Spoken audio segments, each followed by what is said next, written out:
जब हम दुनिया की बात करते हैं तो अक्सर शक्तिशाली देश, बड़ी अर्थव्यवस्थाएं, युद्ध, तकनीक और विकास की चर्चा होती है। लेकिन इन सब के बीच एक ऐसा स्थान है जिसने कभी दुनिया पर राज नहीं किया, फिर भी दुनिया के मन पर गहरा प्रभाव डाला। उस स्थान का नाम है तिब्बत। तिब्बत न तो ताकत का प्रतीक है, न ही समृद्धि का। तिब्बत प्रतीक है शांति का, संतुलन का, त्याग का और आत्मचिंतन का। ये धरती का सबसे ऊंचा हिस्सा है, लेकिन इसके लोग खुद को ऊंचा नहीं मानते। यहाँ आकाश सबसे पास है, लेकिन लोग जमीन से जुड़े हैं। यहाँ जीवन कठिन है, लेकिन मन शांत है। इस वीडियो का उद्देश्य तिब्बत को जानना नहीं है। इस वीडियो का उद्देश्य तिब्बत को समझना है। समझना कि ये जगह क्यों अलग है, क्यों यहाँ आने वाले लोग बदल कर लौटते हैं, और अगर आप भारत से तिब्बत आना चाहें तो कैसे आ सकते हैं, कौन कौन से रास्ते हैं, खर्च कितना आता है, क्या सावधानियां रखनी चाहिए। हम ये सब आज इस सफर में जानेंगे। तो बने रहिए हमारे साथ और इस वीडियो को पूरा देखिए, क्योंकि ये सिर्फ एक यात्रा नहीं, एक अनुभव है।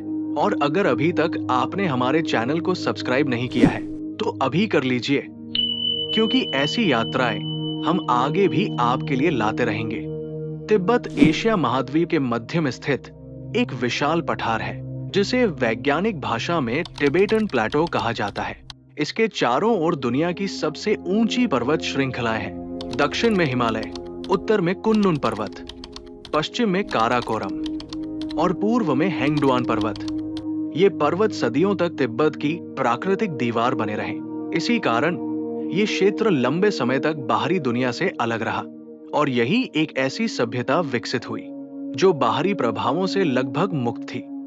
इसीलिए तिब्बत को अक्सर कहा जाता है दुनिया की छत, क्योंकि ये पृथ्वी का सबसे ऊंचा और सबसे विशाल पठार है, जहां औसत ऊंचाई लगभग 4500 मीटर से भी ज्यादा है।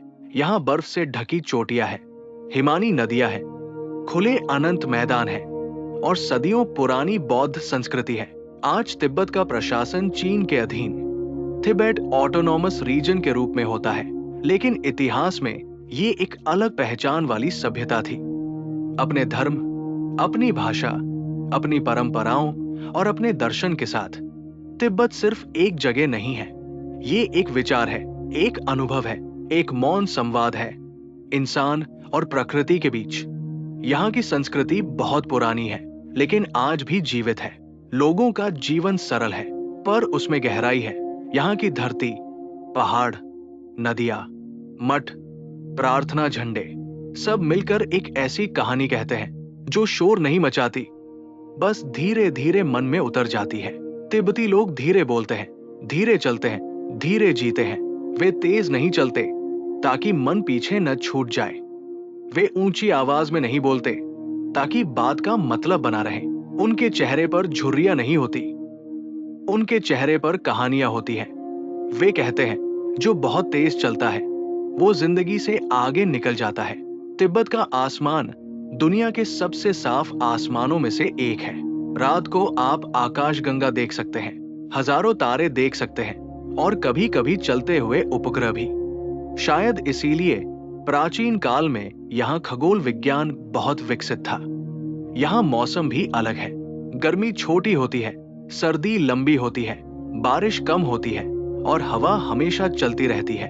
दिन में धूप जलाती है और रात में ठंड काटती है। तिब्बत को एशिया का जल टॉवर कहा जाता है, क्योंकि यहीं से निकलती है एशिया की सबसे बड़ी नदियां, ब्रह्मपुत्र, सिंधु, सतलज, मेकांग, यांगत्से और साल्वी। हर नदी अपने साथ एक सभ्यता लेकर बहती है, और अगर तिब्बत सूख जाए तो आधा एशिया सूख जाएगा। यहाँ के लोग प्रकृति को जीतते नहीं हैं, वे उसके साथ रहते हैं। वे मानते हैं पहाड़ देवता है, नदियां माँ है और पेड़ों में आत्मा होती है। इसलिए वे बेवजह पेड़ नहीं काटते, जरूरत से ज्यादा शिकार नहीं करते और प्रकृति को नुकसान देना पाप मानते हैं। यहाँ की मिट्टी पतली है, खेती कठिन है, इसलिए लोग आलू और शलगम उगाते हैं और याक, भेड़ और बकरी पालते हैं। याक यहाँ सिर्फ एक जानवर नहीं है, याक यहाँ जिंदगी है। दूध, मांस, ऊन, ईंधन और सफर सब कुछ। और शायद यही वजह है कि तिब्बत ऊंचाई की नहीं, गहराई की जगह है। दोस्तों, ये तो थी तिब्बत की आत्मा की झलक, लेकिन अब आगे हम जानेंगे तिब्बत के सबसे महत्वपूर्ण पर्यटन स्थलों के बारे में, जहां हर जगह सिर्फ देखने की नहीं, महसूस करने की होती है। लेकिन उसके लिए आपको अगला एपिसोड देखना होगा, क्योंकि अगर सब कुछ इसी वीडियो में बता दिया तो ये सफर बहुत लंबा हो जाएगा। अगर आप चाहते हैं कि अगला पार्ट जल्दी आए, तो इस वीडियो पर ज्यादा से ज्यादा कमेंट करें, वीडियो को लाइक करें और चैनल को सब्सक्राइब जरूर करें। कमेंट में बताइए आपको तिब्बत का कौन सा पहलू सबसे ज्यादा छू गया। फिर मिलेंगे अगले सफर में।